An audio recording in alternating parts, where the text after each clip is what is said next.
Magandang araw po sa inyong lahat mga kababayan at welcome back dito po sa ating munting channel Pinas News Review, kung saan re-reviewin po natin ang mga mahalagang balita dito sa Pilipinas.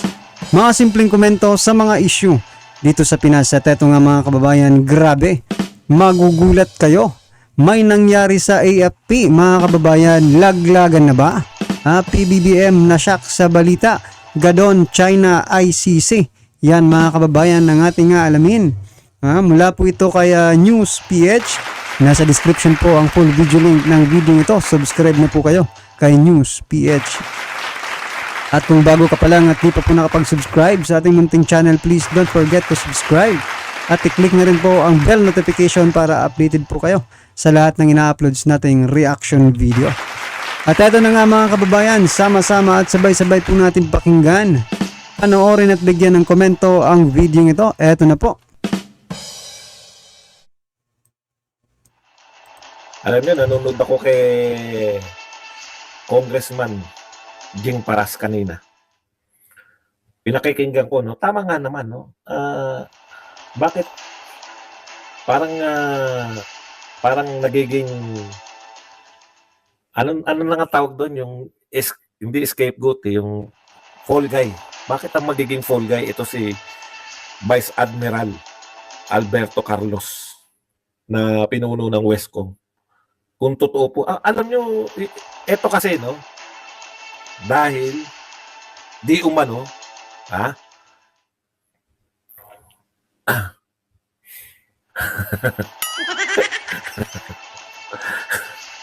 natawa ko nun kay Ontiveros po yun, dito na tayo seryoso, mamaya na ulit kay Ontiveros.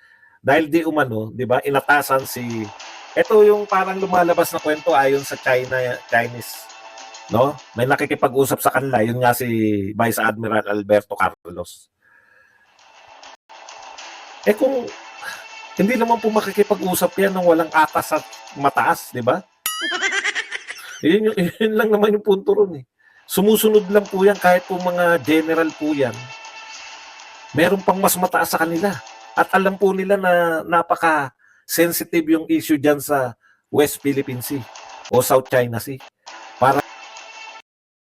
So yan nga po mga karibin natin, no? Kasi parang ina-act na talaga ni Vice Admiral sino ba ito? Carlos, no? Yan na. Yung responsibilidad, no, diyan sa pakikipag-usap sa China. Siya lang po kasi yung nagsalita mga karibin natin. So, ano ba? Sa palagay niyo po ba walang kinalaman ang presidente nito? Gaya ko nga po nang sabi ko kayo sa last vlog natin. Ang mga ito po, lahat po ng sandatahang lakas ng Pilipinas, mga kababayan, ay sumusunod lang po yan sa order ng kanilang pinakamataas na pinuno. Diba? At alam naman po natin mga ka-review kung sino po ang pinakamataas, no? At dapat lang nilang sundin. Yun po ay walang iba, kundi ang ating presidente. Di ba? Yan na nga po, nagkakabistuhan na sila pala itong may may pakikipag-usap or deal, no? Dito sa China. Para magmarunong pangunahan nila yung mga pinuno ng Pilipinas. Ito po si Larry Gadon. Alam mo, Papa Larry, no? Bigla ko lang naisip bago tayo magsimula. Oo nga pala, no? Papa Larry Gadon. Ikaw ay hindi na po sibilyan. Dati, si Papa Larry, biglang biglang yung magigising, tapos kaya bilib ako dyan dati. Kasi pag may mga issue, pag biglang magsasalita yan, punong-puno ng pagmumura. Diba? Tuwan-tuwa ako dyan, minura niya anong pangalan nun? Yung si Robles. Masarap magmura yan si Larry Gadon. Kaya lang, yun na nga, hindi ka na nga civilian. Hindi, bilang cabinet official, hindi ka lang po nag-a-act bilang Larry Gadon, no? Papa Larry Gadon. Ikaw po ay nag-a-act bilang isang anong tawag diyan? Alter ego ka ng presidente ng Pilipinas. Di ba? Yan po bang sinasabi ninyo? Nagtatanong lang ako, Papa Gadon. Yan po bang pagpipigil ninyo? O hindi pagpipigil pala, yung panawagan ninyo na tanggalin? Ha? Natanggalin na si si Bato. Bato bilang chairman. Ay nag-clearance po ba kayo o utos po ba yan sa inyo? Alam po ba ng Pangulo ng Pilipinas yan? Alam niyo po, dito po, no? Kahit sino po nagsasalit, parang yun yung problema pag walang spokesperson. Yun ang problema pag hindi hindi ko alam kung bakit po marami nagsasalita para sa Pangulo. Katulad po nung spokesperson ng DOJ, di ba? Ito po, binibigyan namin ng option si Pangulong Marcos kung gusto niyang baguhin yung kanyang stand sa ICC. Presidente ng Pilipinas, nakailang ulit. Nung huli nga, ito nga ang sinasabi ni PBBM na hindi tayo papailalim sa ICC, tumatawa na siya eh. Spokesperson lang ng DOJ. Hindi ko nilalang yung DOJ kaya spokesperson ha. Pero in comparison sa presidente ng Pilipinas, parang ang sinasabi niya, nagpa-press con pa eh. Sinasabi mo ba na binibigyan ng option ng DOJ yung presidente? Parang ngayon lang po ako nakarinig. Parang sinasabi mo ba na si Remulla ang pinamumukha mo sa buong Pilipinas dahil nagpa-press con ka pa eh. Pwede naman po yun, di ba? Pwede naman yun na bibigyan nyo ng option. Ito yung legal opinion namin taga DOJ. Pero hindi nyo ipapa-press con. Kaya gumugulo yung Pilipinas eh. Lahat gusto magsalita, lahat gustong sumikat. Sabi na ng Pangulo, paulit-ulit, hindi tayo papailalim sa ICC, hindi natin kinikilala ICC, paulit-ulit. Nagsalita na yung PNP, nagsalita na kung sino-sino. Ibig nyo sabihin, babaguhin uli ng mga PNP yung sabi nga ng PNP, di ba? Sino ba yung mga nakikipag-usap daw sa ICC ng mga sundal ay mga pulis? Kaya kailangan imbestigahan yan dahil utos po ng Pangulo na huwag kayong makipagtulungan sa ICC. Unless na hindi nyo kinikilala. Ganun po ba ang PNP? Malamang hindi. Sa totoo lang, kanino ba nagsimula yung mga ICC niya? Wala po, hindi po nagpapalabas ang ICC. Alam na rin ng ICC na wala silang jurisdiction. Ba't nila pagpipilitan kung uunahin nila itong Pilipinas? Yari po sila sa mundo. May 2 pong gyerang malalaki na nagaganap ngayon. Yan mga kabayan, ito opinion ko lang to mga karibin natin at sa palagay ko Pilipinas lang ang maingay, no? About dyan sa ICC. Pilipinas yung yung mga tao, no, na involved dito sa pagpapapasok ng ICC, yun lang po ang maiingay. Kasi yung ICC wala namang wala namang response eh. Pero bakit itong mga akala siguro nila pag binabanggit nila yung ICC, matatakot po ang mga Duterte. Diba? Kaya sige, banggitin lang natin ng banggitin, no? Kahit sa press conference, ha? Banggitin po natin ng ICC nang matakot naman ang mga Duterte. So yan mga kababayan, akala nyo po ba natatakot ang mga Duterte sa ICC? ICC kayo ng ICC. Di papasukin nyo, who cares, diba? At nang magkaalaman, di ba? Magkaalaman.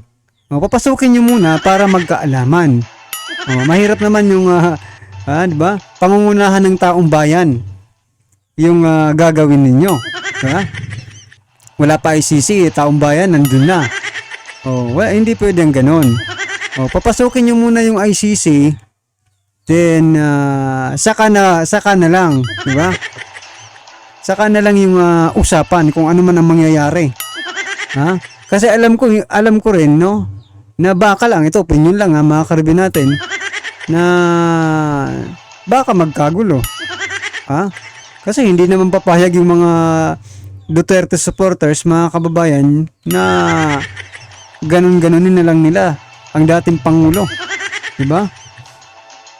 No, marami pa rin pong nagmamahal sa mga Duterte at alam din po ninyo yan.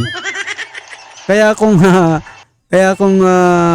gusto niyo talagang papasukin ang mga ICC na yan, papasukin nyo. Huwag na kayong magpa-presscon. Halatang halata naman ginagamit mo lang yung issue. Ha? Na ICC kunwari, pero talaga gustong-gusto nyo lang magpakita, no? Magpapogi sa bayan. Ha? Kasi alam na, malapit na kasi ang election eh. Ha? Kaya ganyan kayo. Diba? Papasukin nyo na, wag nang press-con para ma-surprise. Na maraming, kaya po sila kirinate para dyan po, no, sa war crimes. Secondary na lang yung mga, kung walang umiiral na batas sa isang bansa, yun, doon lang papasok. Eh, lahat tayo naniniwala sa Supreme Court eh. Isa lang naman pinagmula ng issue na yan ng ICC. Sinakyan lang lahat ng media. Ewan ko tong media na to, ito lahat ngayon, yung atin to, ngayon naman binabalita nila lahat, atin to. Ewan ko siguro may mga kasama ring media dyan. Parang nga naman pag nagkabombahan, balita kagad sa mundo. Eh, in the first place, akala nyo ba, binabalita lang tayo sa buong mundo. Pero tingin sa atin ng matatapang na mga tao sa iba't ibang bansa, eh, in the first place, ano ginagawa nyo riyan? Kung ako taga ibang bansa, limbawa, tapos may mga sibilyan na pupunta ron, di ba alam nila magulo ron sa lugar na yon? Tapos pupunta mga sibilyan.